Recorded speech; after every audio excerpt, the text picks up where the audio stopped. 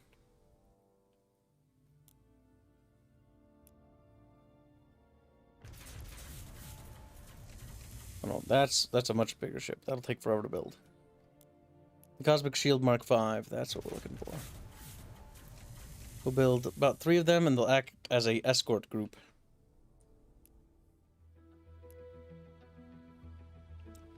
Add an additional policy slot, that's not bad. Population growth increases by 25%, that's also not bad. But more policy slots.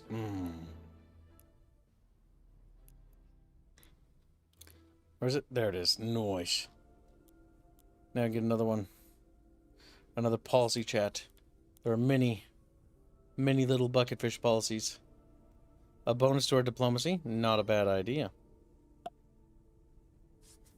Get free media.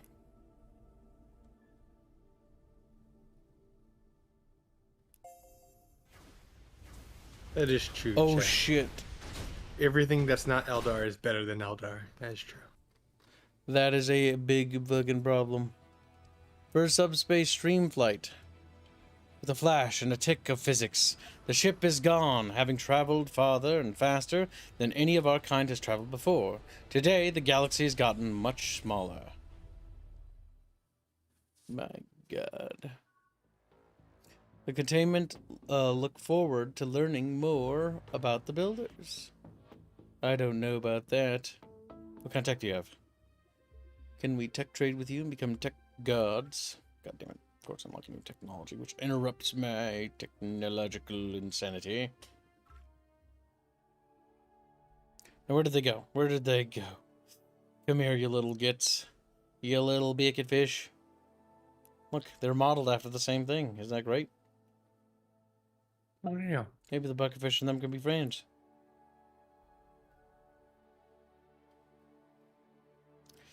Well, let's see. We need to speak to trade. They have no technology worth having.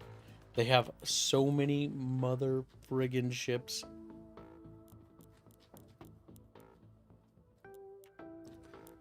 It's impressive. Interesting.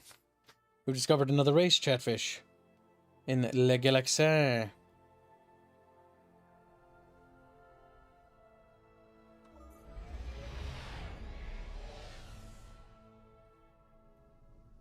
Oh no.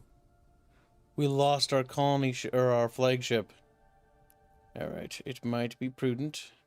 It might be time. Oh, what, Kibbo? To back our ships off a little bit and prepare for a counteroffensive. Oh, good God. That is going to go poorly. I am very confident this does not go well. In defense of 116. Wait, 116? Oh no, it's under siege! Eee, we got one.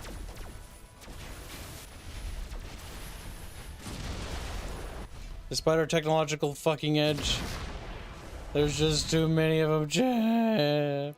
Dies. Time for quantity over quality. Look like. It's time to set the rally point to not be all the way on the other side of the galaxy. Unless they can't siege the planet. They might not be able to actually siege it. For all I know, Squealstrom. Squealstrom. I forget how to set rally points. Oh, there we go. New rally point established. I set it there. Okay, now use that one. Then we're gonna go here, and we're gonna go, big ship, and then we're gonna be like, that would be 1,000 credits to do, so we might have traded too recently to be able to negotiate anything particularly special, but it's entirely possible that we could trade some things with these guys. Give them some technologies they don't have. They're far away. Something to give me their money. Oh, that is good. I want more. I said more.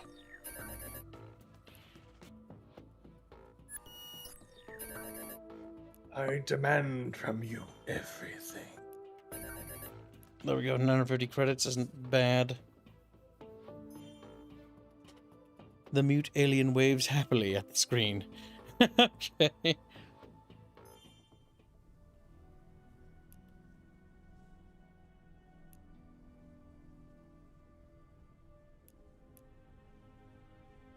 I think we haven't traded with the bucketfish in a while.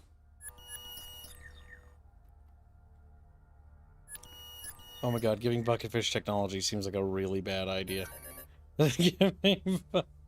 We may not be very smart, but we have a lot of money. I give them all my technology so that I can get all their credits. Because of war. This might bite us in the back later.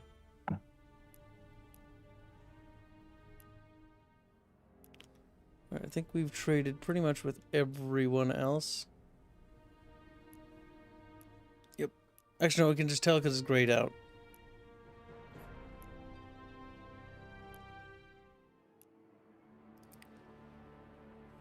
Yeah, they're not ready to accept peace. We're seeing where they were standing at that.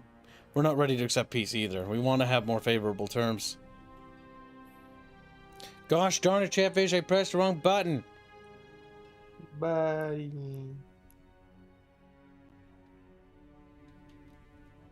Now where's that silly little fleet of theirs?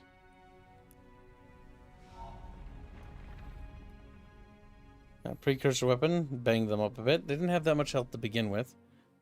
But now we can do this. Russia Collective Victory M8. Oh, hello. Another. Hey, that's the race we inspired Earth by. Oh, well, gosh darn it, it always closes it. Trade. Let's see. What do you have? You have no technologies to offer. But you have credits.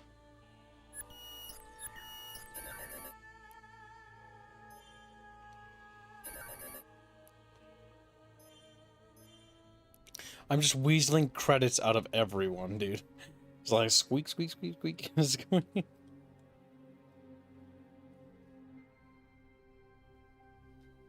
This is a freighter. We probably wanted to go trade with a planet over there. That's a bit risky traversal path. But such is life sometimes, Squealstrom. Ah. Shut up defensively over here. This is a colony ship, I think. This colony ship probably should colonize that planet right there, if I had to guess. Mirhu? Is it called?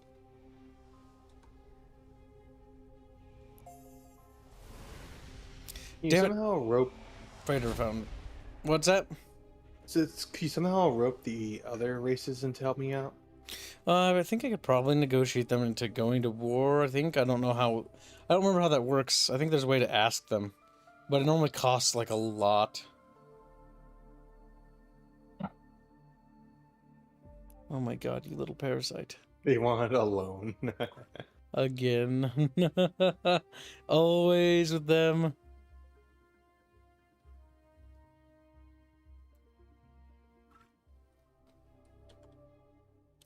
Wait, which planet is this? The Green Branch world. My god. Did you guys build a friggin' what now? I haven't needed one of these in a million billion years.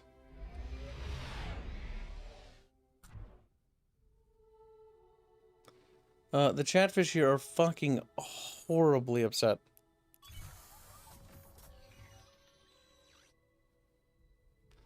What is playing into their unhappiness?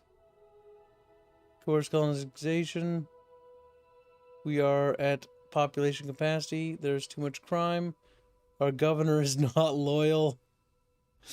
God damn it, Ken Jackson.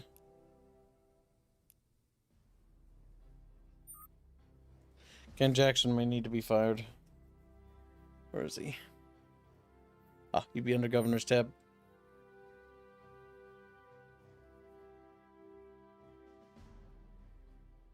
Damn, he's got skill 11 in that, though. That's kind of friggin' tragic, dude.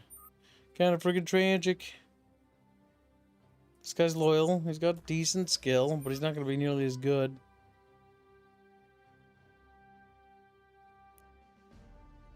We could fire him, or we could execute him. Executes troublesome leaders. All other leaders take a loyalty penalty. Fires leader to the current position and returns them to the pool of available leaders.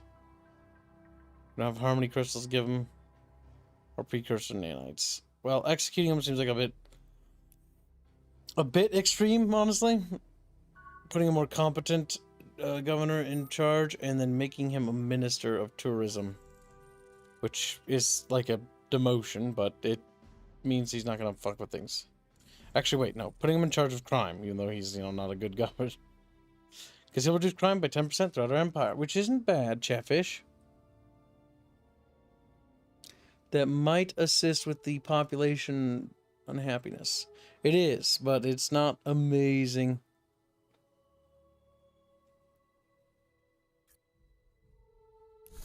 Any buildings to help with approval? I don't think so, Chet. I don't think so at all. Governor's manor will secure the governor's loyalty a bit more. And attach it to... Yeah, okay. Earl occurred in chat. He's like, don't execute my fish. Bang! Another bucket fish floats up, belly up. It's like, damn, he's gone. Hey, it's really hand drawing yet. Damn it. No, he's fucking dead. No.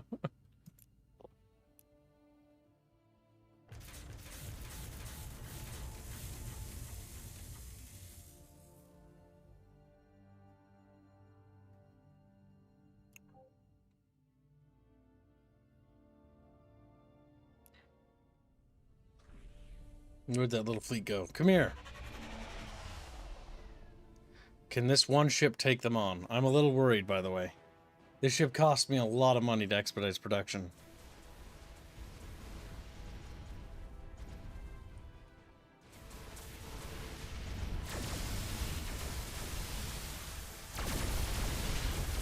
The new ship is doing pretty good.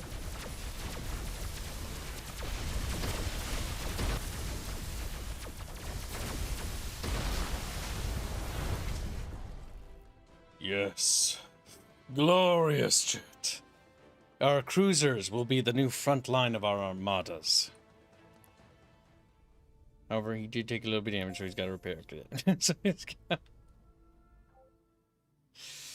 we need to cease production of little ships and then only worry about producing these. Now, these things are incredibly expensive to expedite their production. But instead, we're going to prioritize them. They only take 4 turns to build. That's not the worst. Not the worst. Could always be worse. We've colonized a new world called Alapalu. Our new trade route. With minimal ceremony, the first of your trading frigates pushes away from its slips. Due to the lack of loyalty, Ken Jackson has resigned from the position. That little bastard. With minimal ceremony, the first ship slips into the name, returns small thing. Me. Alright, what's this? The lucre list, the most productive civs. Discover the movers and shakers of the cosmic economy as we present the lucre list, a prestigious ranking of the top 5 galactic civilizations, the most robust and thriving economies influencing interstellar trade and innovation. Tellurtis leads the charge. And once we crush the Beartuck Grove, the disparity will grow greater.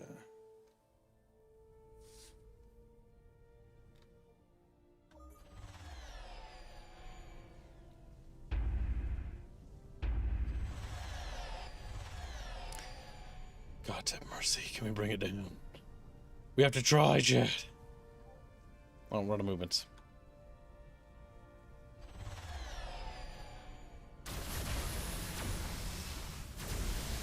I don't imagine that's gonna go well. What? We didn't die? Well, he died.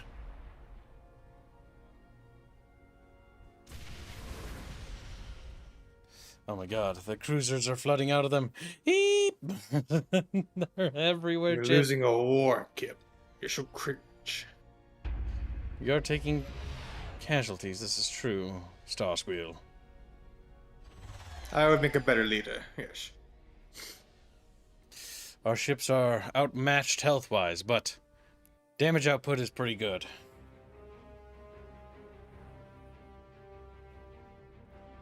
Alright, our fleet is going to battle, Chant. You know, I should just, like, save certain camera setups, you know?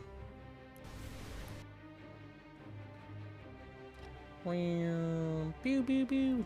I'm a little worried about our fleet actually not surviving that. Oh, well, you know, the damage output, because we have so much damage. Yep, we brought down a cruiser with our frigates. Nice. Now, those are expensive for them to produce. So that is a frigging win.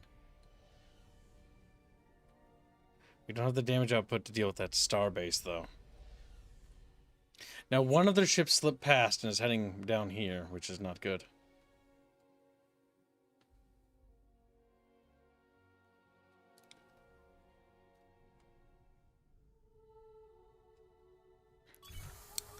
Upgrade our research capabilities further, Starsqueal. Use one of our terraforming modules to give us that tile. I wanted too big as an artist, but not like that. You're fat. Now people Fat settle shark. inside of you. You're like, ooh. Little fish wriggling into his skin. Oh, disgusting. Terrifying You even. got parasites now. Wonderful. Bucket parasites. Bucket sites. Casualty. Casualty. Tragedy. That is quite expensive to even think about not waiting another turn. I have expect to see that enemy cruiser reappear somewhere down here.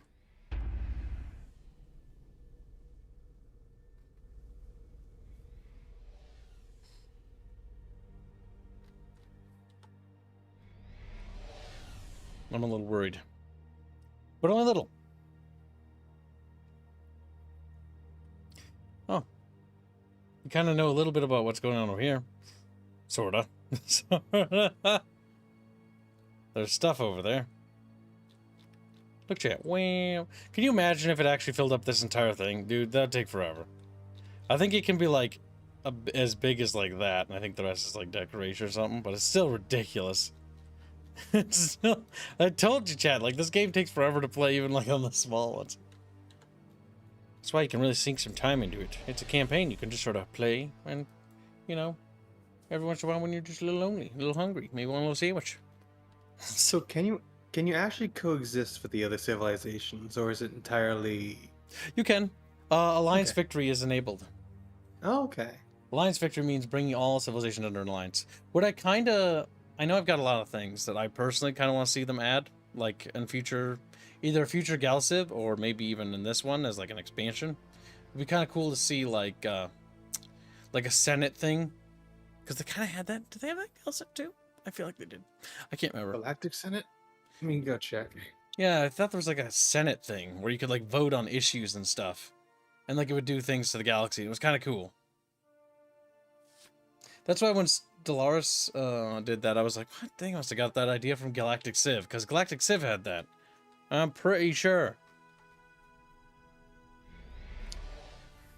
Bucketfish might remember. Like, we A Bucketfish. Senate is a government type.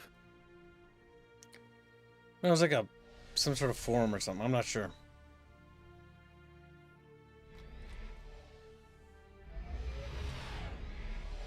I have to move that ship. It's in danger. So we need to take out that little star base there. That needs to be taken out. Warp theory will increase our moves. Always good, always good. Flexible bulkheads will make us stronger, but also expansive. Increasing ship logistics. Yes. What ship is this? Are you a constructor? You are. That is great news. I want you to go here. And then as soon as we pop that starbase, we swoop in and we take out that. That'll take out the Promethean and Durantium production. That should surely cripple them. Sort of like your grandpa. He's like, tragic. Buckfish.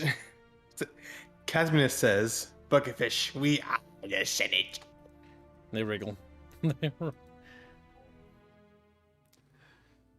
love democracy. I love democracy. Alright, what we're going to do is cancel production of these, and this world will be solely on production of seed chips. It'll take 1,000,000 years to build, but they will build eventually, and that's the most important part.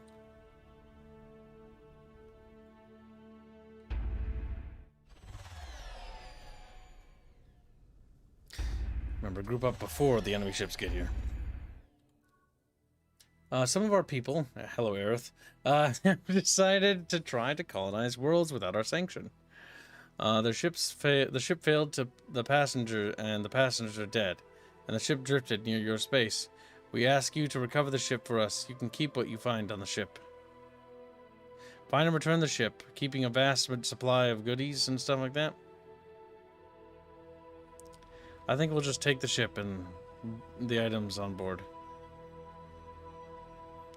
We'll give it back to them. That'll give us a bonus relationship with Aerith and allow us to trade with her more later, favoritably. Does this game have multiplayer? The multiplayer feature is gonna be it's technically in, but the game's also in early access, so it's under progress. I'd probably just wait till launch, which launch isn't gonna be too far away, honestly. Game is gonna be coming up soon. I just love the fact that our channel logo is splattered all over the map. Wow. It's kind of amazing, isn't it? My god, Jet, we have become the mightiest interstellar empire you have ever seen. But you only occupy one bubble of the galaxy. One bubble so far. It's a big old bubble. There's no bucket here, there's bubbles. We might have the damage output to deal with that. No, we should probably wait for one big ship to join us, such as one of these fine, elegant cruisers. Just like, what the fuck?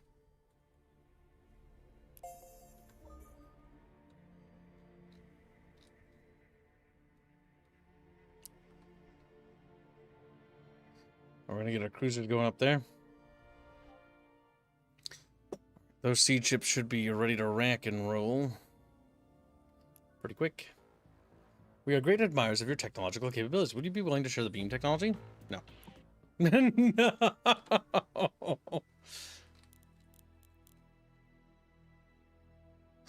Shows the little portraits. The Yasser 2E, a distinguished figure in your government, had once won a duel against a romantic rival, leaving them with a prominent scar as a reminder.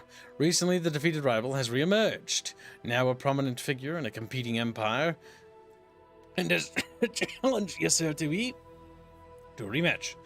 While the duel will be an excellent opportunity for Yasser 2E to showcase their prowess and strengthen their reputation, it could also lead to a diplomatic incident with the rival empires.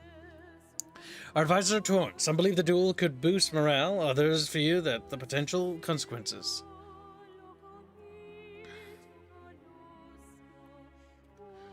I wish you would tell me which empire, potentially. We'll see what happens. It's a dice roll.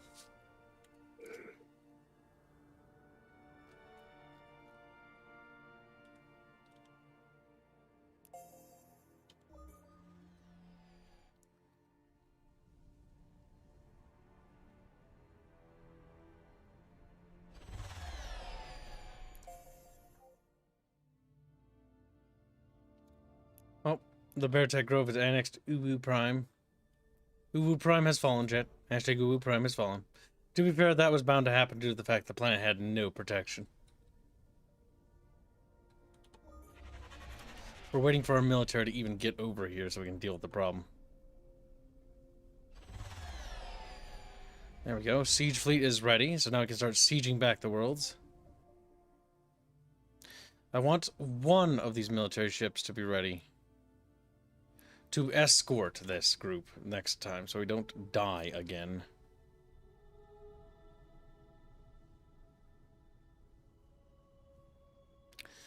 Any tech buildings? I don't think so, Chit.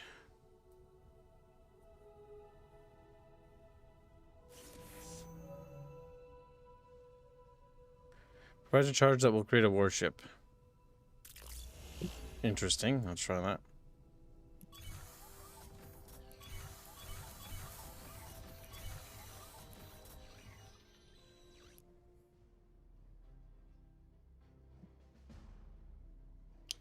You're level 9. That's not bad.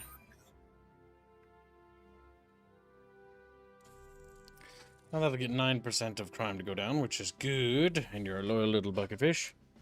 Sort of. Some of you could use some beatings to be more loyal. Disloyal chatfish are never liked. They're loathed and despised, actually.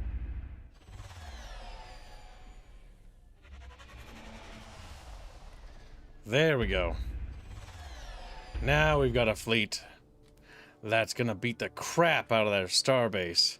And we're gonna take the ever-living crap out of all their asteroid mining here and really reduce their industry. Yes. Eradicate them. For my glory. I mean, our glory. Did I just see their influence expand like a fuck ton? There, it did. I guess they have influence over your world. That's a But problem. they are friendlies, but Foreign influence has become so high the population has begun to rebel. oh, We will have to go to war with them next. In fact, well, our war with them is actually more pressing. We need to actually wrap the war up with these guys.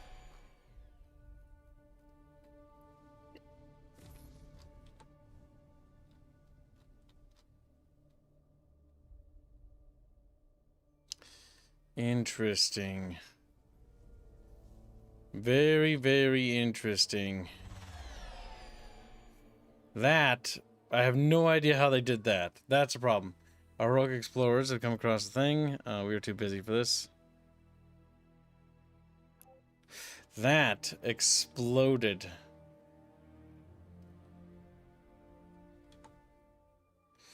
Well, that, no matter what, will put us at a point in which we need to kill them.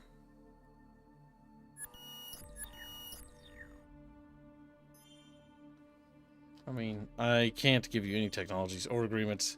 You are too much of a threat. You have to die now. The one thing I kind of wish they would also consider is that if you have an alliance with things, your borders and influence don't actually fight each other. But make it like a treaty thing. That could be cool. Or maybe there's something like that. I sincerely doubt it. Oh my god, there's a ship over there. are you Run. technically allied with them? We have a non-aggression pact. That's about as good as it gets. For us right now. Because we have to have technology that unlocks the ability to even have an alliance, if I remember right. Yes, we need to kill them, and we need to kill them fast. And I think we'll go straight for their homeworld, because if I had to guess, their homeworld is what's doing that. 81.1 influence. What is our homeworld even generating in terms of influence? 104.5. Okay, well, I have no idea why it's so friggin' expanded. Or why they're going over your borders? Well, I know why it's going over my borders, because their influence is that strong, but I just don't know. I don't know how that occurred. Either way, that is critical. That has to be dealt with. And soon, Brother Squeerstar. Kill them all. Yes. Now, why did you do that?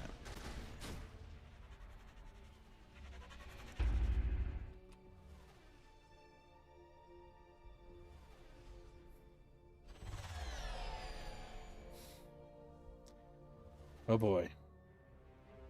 The fall of Uwu Prime. Gods have mercy on me, Chad. Not Uwu Prime.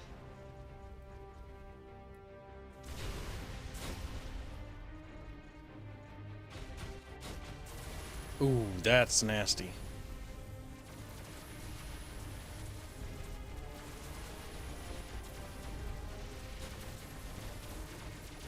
We did bring him down, though, but we took a severe beating there. We're gonna go after that, too. I'm risking it.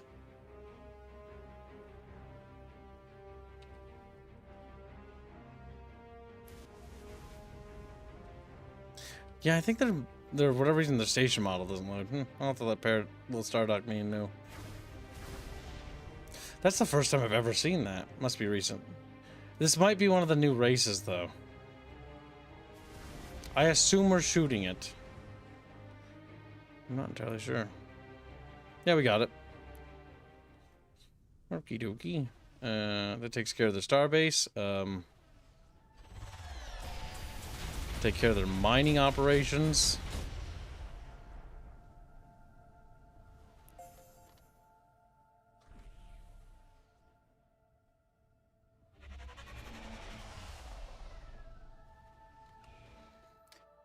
Because that's going to severely hamper their little production speeds. But we need to get rid of them very quick because we're going to die. We're going to die. Oh. What do you want, little bucket fishies? Don't open borders. That is fine. You're just simple bucket fish and you're far away. Crap, I tried to persuade them. Didn't work out so well.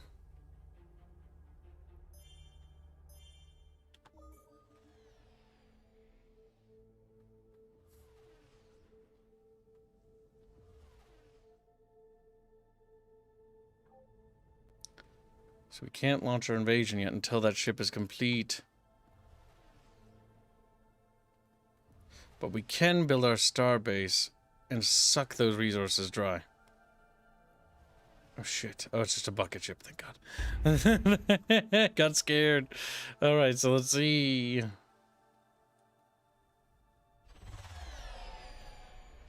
Oh my god, that's a massive green fleet. That's not... Okay, not enemy.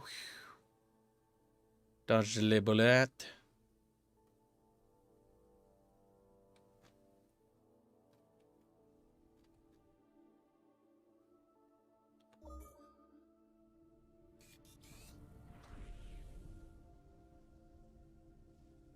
Well, oh yes, that's because that. Alright, so there's 3 resources in the sector. Durantium and Promethean. We can have all of it. But we cannot build an enemy player's zone of control.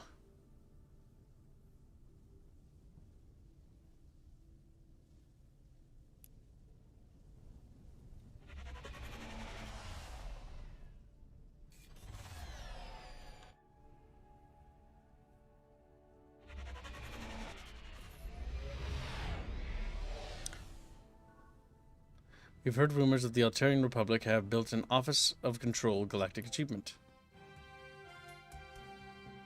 Grand Architects. Okay, yes. That's not me. I'm not the Grand Architect. Better laser beams. And another siege ship. Bam. Bring it up to 4 ships in that little fleet. Very cute, very cute. Adorable even.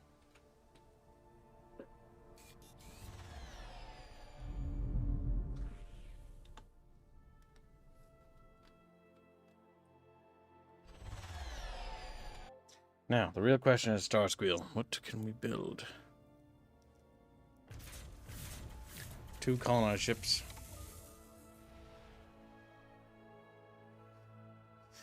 Oh boy, Chatfish. I think we are on it.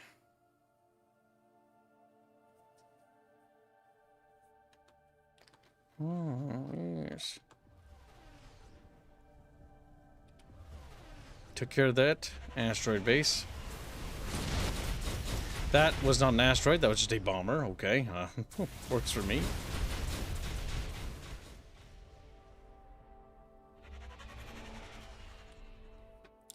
There, that's gotta hurt their manufacturing capability, I hope.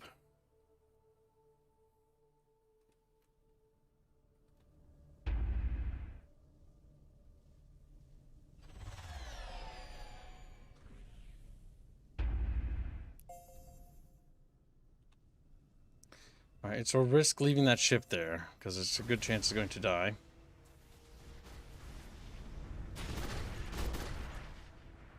I have no idea what that was, but it friggin' exploded.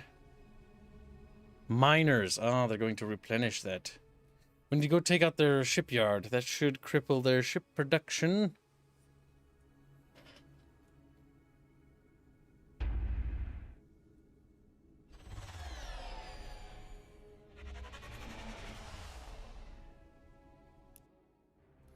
The fight for care won. Why do I do a chat? Because I care. It's like, wow, he's such a nice guy. Then you just annihilate them because they can't really hurt you. I mean, they can. When they have bigger ships. The little turrets just pew pew pew away at them. Slaughter them like animals. Alright, a trade deal. What do they want? Harmony crystals? Wow, for open borders and pulse cannons? Well, I love the idea of pulse cannons. I'm gonna persuade you. And I'm gonna tell you, the open borders thing can go straight to hell. And, all that kinetic weapons enhancement. Power plants. And you can have, like, these things, and you can have, like, give me all your money. I think that's good for me, yes.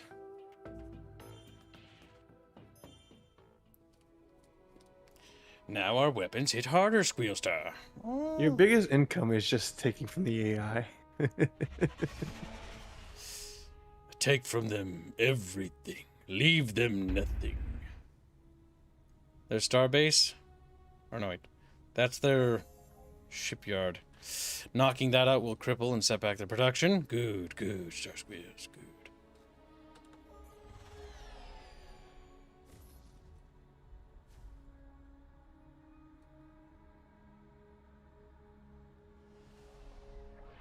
That is a cruiser. Our cruiser is stronger. We have better tech. Thank the gods. Return of Slime. Word has reached us of the gelatinous species known as the Slime have returned to our area of space. Something has changed in them. It is well known that they experimented with cybernetic implants to enhance themselves, but now they appear mad. Reports indicate that they are on a rampage across the galaxy. They must be stopped. We will keep an eye out for them. The what now? The Slime look forward to learning more about the builders. The who? I don't actually know what you are. You're new. Where to slide? Apparently we should be definitely careful of them. Is this like an endgame threat or something? Let me check.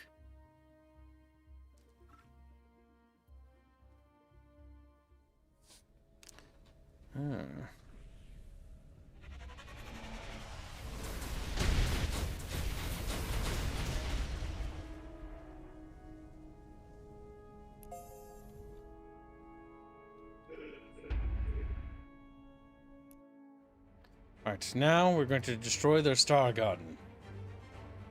Just like, I hate Star Gardens. They're dirty. Oh my god, there's a lot of ships here.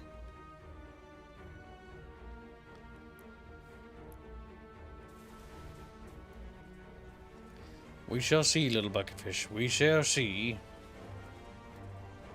I think we're just going after the actual, like, Star Forge thing that they have. Oh, hey, they're station loaded this time.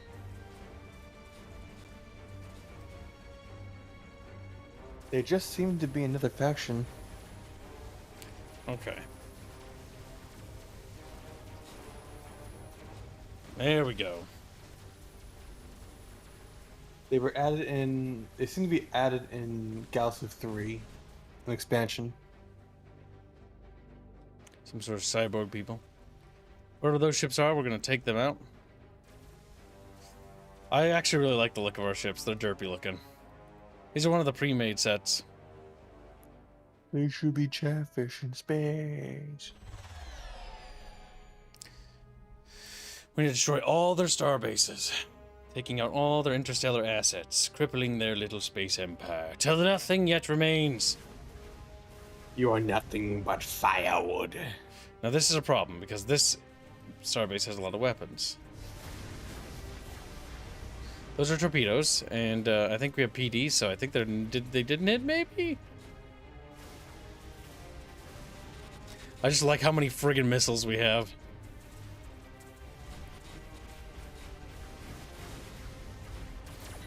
Alright, now we're in laser range. And they're gone. Alright, not so bad. No, oh, okay. Yeah, those star bases really can't defend themselves. Thank goodness. Let's make sure that they have none left. Take from them everything. Leave them nothing, chat.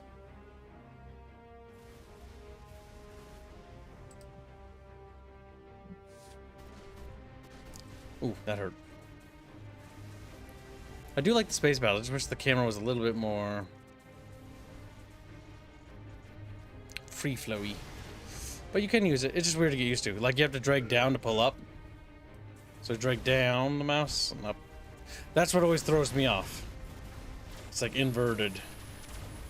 Might be a way to fix that, but it's not a big deal for me, so I don't really care that much. I'll get used to it.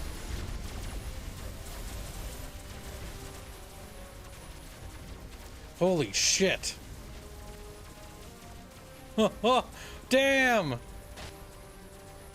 That starbase is chewing through our fleet.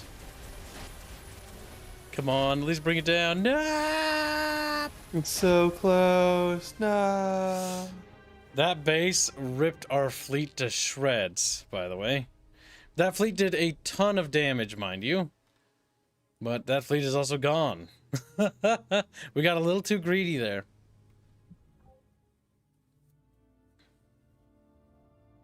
All right, the production time for these things is decreasing. It takes only 3 turns to build them now. That's not bad. I wish you could... I wish you could build more fighters at a time, or frigates.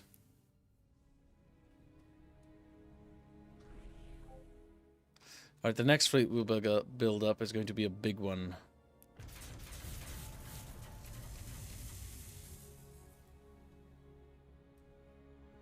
Oh, wait, the camera works the same way here. Oh, okay. This is consistent. They took out their starbase. We took out one of their dockyards and a shit ton of their ships. So we really crippled them. We're in a very precarious spot, little bucketfish. A very precarious spot indeed. Just, oh. And they colonized that world before me. Oh, I want to throw myself out an airlock. I got there first, but I didn't. I was too slow. And stupid. So we're stupid. Alright, let's see. He has to literally just sit there. Stand by, I guess is the best thing we can do with him.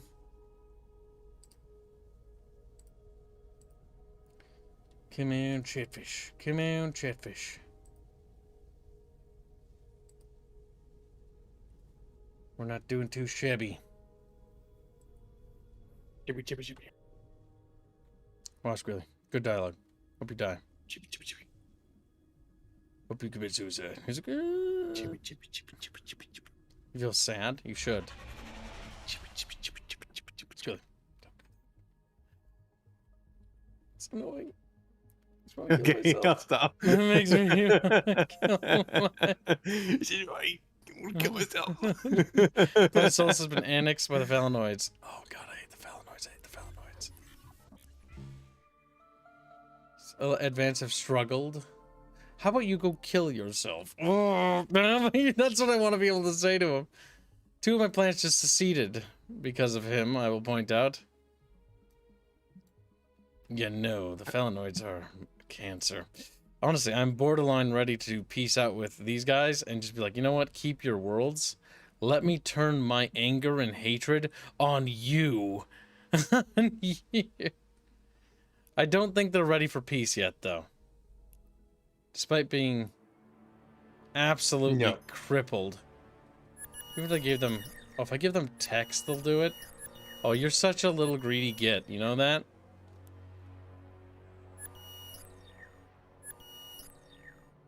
Oh. I'll give you like $5. What are you giving the plan? I want their money. Welcome to a stream. This is my Doge. Welcome, Doge. This is a sponsored stream.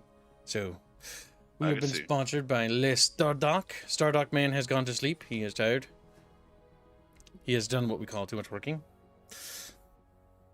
You should get them to sponsor you for the other game they're making too. I wish. Look at this thing. This thing looks weird, and I don't like it. You are at permanent war with this faction. Oh, okay. So the thing when they're actually insane, you can't trade with them, is actually real. They're at war with everyone. Right. What's wrong with them? Just constant warfare trade or something? They basically drifted off into space, technologically augmented themselves, but the augments basically drove them insane. Oh. And so they've returned to the galaxy, but insane. Right now we're playing as our custom race. You can even see our imported logo. And we are waging an interstellar war against the tree people. My ally has decided to expand his ring of influence to the point where my planets are rebelling. So now I've ended my war with the tree folk. Because all my territorial gains were just lost and nicked by these guys and their influence. And so my quote-unquote allies are no longer my allies. But yeah, we have custom races. Did you know that, Doge? I think I showed you that. Yes, no, I've seen this game. Jeez. My favorite part is the whole custom importation thing. I like that.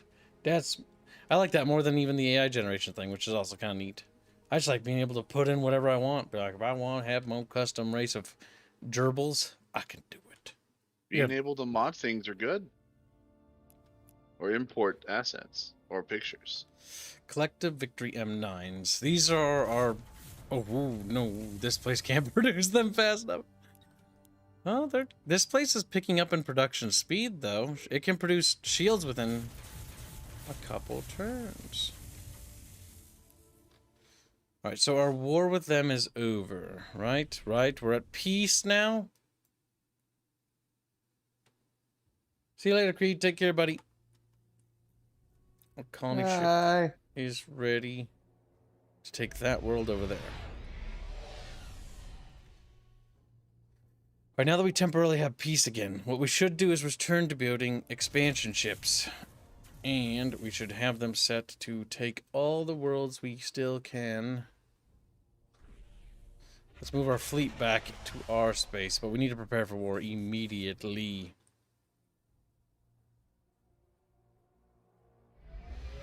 Seems like you should focus on culture. We should. Or conquering. One or the other. The issue is I have no idea how they got their bubble to burst. Like, literally I was sitting here, right? And our borders were like this. Or something like that. And then I clicked turn and it was like... it just ate everything. And I was like, My best. how the heck did that happen? They must have had like some sort of tech or something. Or some ascension crystal or something that did something. They are only in this corner, right? Yes. Because as far as, like, we are concerned, like, we're the tiny little thing. Like, the big crazy stuff is happening over there. We're off to the periphery in the galaxy.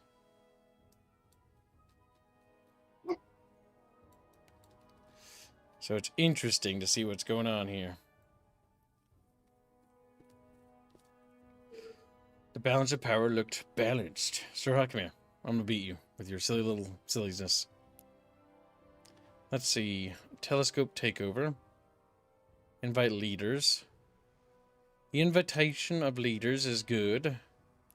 Because I could use some new high-level leaders, please. Anything with 10s. 10s, 10, 10, 10s. Are those your little fish citizens? Yes, I'm only using the Celeste fish for this race.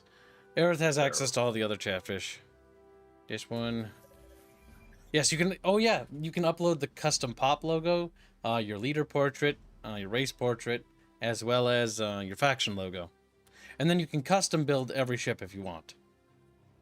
Oh yeah, Galactic Civ stuff. Okay. I bought everyone with 10s. That one has a...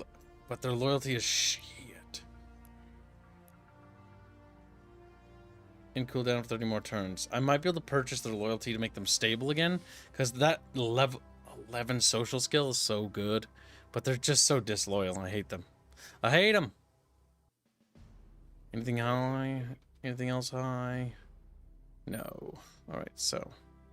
Idealistically, I would love it if you would just sit here. And give me 11 tourism forever.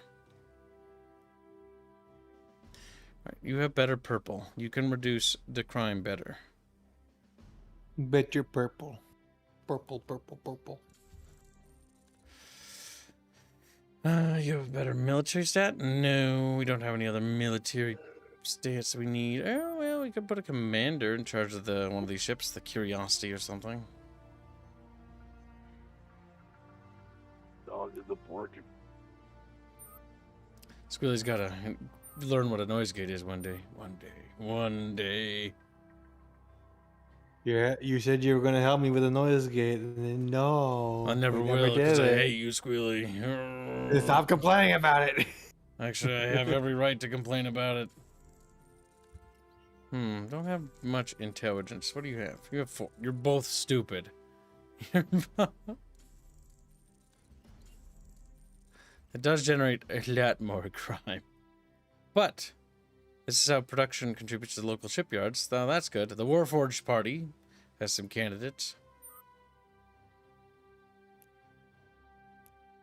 Let's try to secure the loyalty of some of these fat, stupid fish.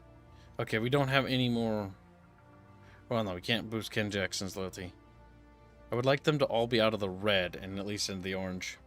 Disloyal chatfish are not good. Alright, we bought ourselves peace again. The worst part is that war resulted in us actually not gaining any territory.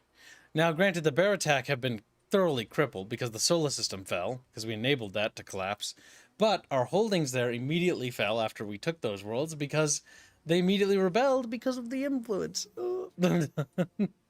Oh, I do have some exciting stuff. The Sins of Solar Empire stuff, when it comes to Sins of Solar Empire 2, Stardock has some stuff that we'll be discussing at some future point for that. So stay tuned. I want the sorry. No, you're not getting them. Just Fuck kidding. you. Give me the aliens, Kyle. I'm not the developer. You can't yell at me. Now give us information about payload miniaturization. No. Always the chatfish. They always demand I give them technology. Do they ever ask, hey, how's your day, Kibs? No, it's always, can I have your miniaturization technology for my missiles? It's like, no, you can't. Destroy them. Destroy them all. Little Handsy Pansy has arrived. Do it. Do it. Do it. I cannot believe that Hand would try to talk to me. What an asshole. Well, I think this is actually not bad. Not bad. We did go over the amount that I said I was going to do by a significant portion for today. Now, this is, bear in mind, we're going to probably wrap it here because I think this is a perfect spot to wrap it. I was thinking about wrapping it when we got to the Bartok War, but I actually wanted to have the war in this stream really badly, so I could start showing off the war. And we did get frigates and cruisers, so now we have some of the more fun ships to play with. Now we need to get our way up to the bigger ships so we can get more fun things. I would idealistically like to get a Terra Star before the game ends, or before the series ends, so that we can actually blow planets up, because that's just funny. But we'll see, we'll see. But yes, chat, we'll be streaming another game, so I'm going to set that up. This is going to wrap up, I think, the first stream for the sponsored stream series. We'll be doing the second one this week as well. And then we'll be doing the third one, I believe, next week. I have to check our schedule. I can read it off for you. Read what off? The dates. No, don't read those out loud. Okay, then. Let's see. I will not do that. Where'd I do it? Where'd I put it? So we're gonna continue streaming today, though. This campaign probably will roll past the sponsored date, by the way, chat. To be honest, because I don't think we'll be able to beat it within the 3 sponsored streams. So don't worry, we'll continue it till we have declared victoire over our enemies, which are many. I have a feeling I always end up becoming a conquest thing. I never do the alliance thing. And I think that boils down to how the sphere bubbles work. Because it feels like I can't be allied with these guys, because if they do that, like, that just puts me at odds. That's my production. Dude, Kamigawa Prime is a very important planet. I don't want to lose Kamigawa Prime or any of these planets and have their bubble. I mean, that's close to my home world. My gosh, I don't know where my home world is. I forgot. Ah, there it is. Yeah, that is actually really close. That's dangerously close, actually. That's within striking distance of 2 turns. No. No. I don't think so, chat.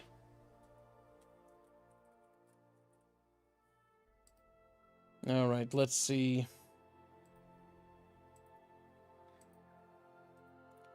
There we are, chat. Gibbs Gib Technologies. I don't think so, Chatfish. I don't think so. Do not forget to check the description, by the way. I put a link to the store page if you want to check out the game. It's actually only $40 reduce. I'm actually surprised they... Was it 40? My eyes might tell me friggin' lies. I'm also bad at remembering numbers, so let's check. Let me check. I got it. It is Do 40. you really? That's actually not bad. That's actually pretty good. That's actually like how every video game should be priced. Oh my gosh, it's genius. It's amazing, chat. I think we'll tickle you instead. Alright, let's see, Chatfish. Alright, chat. We will see you in the next stream. So thank you again for your generous support in the first part of the series. And we will see you in a little bit. Goodbye, chat. Bye now.